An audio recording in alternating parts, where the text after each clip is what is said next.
The laughter was sharp enough to cut through the thick air of the mess hall. 5 young recruits sat clustered at a table, their voices low enough to seem private, yet loud enough to sting.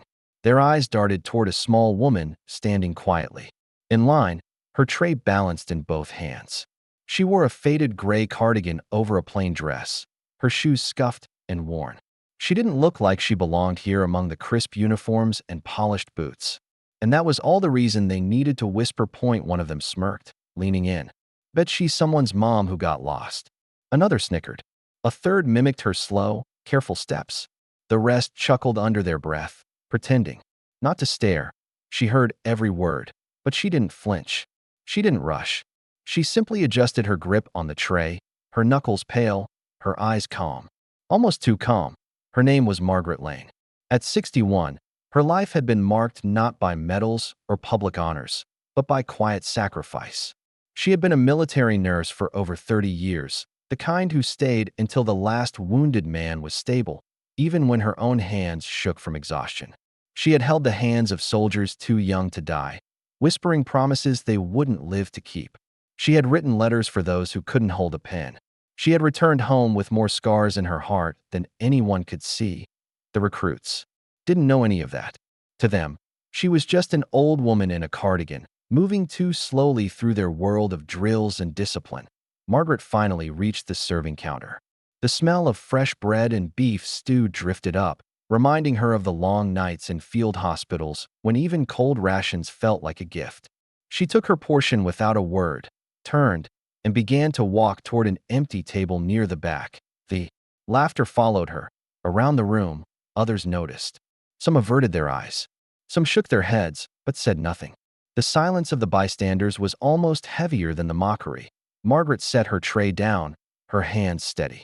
She sat with her back straight, shoulders squared, as if the years had taught her that dignity was not something others could take.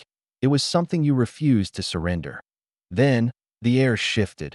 From the far end of the hall, heavy footsteps approached. A man in a decorated uniform entered, scanning the room. His chest bore rows of ribbons, his presence commanding even without a word. He walked with the certainty of someone who had seen both the chaos of war and the cost of peace. He stopped at Margaret's table.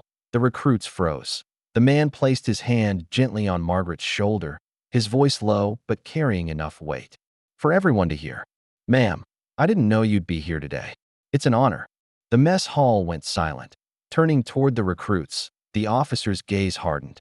"Do you know who you've been mocking?" he asked, his tone sharp as steel. "This woman is the reason some of us are alive today. She's treated soldiers under fire. She's saved lives in conditions most of you couldn't even imagine. She's braver than any of you will be until you've been tested." The recruits looked down, their earlier smirks gone. Margaret didn't speak. She didn't need to. Her silence was louder than any defense.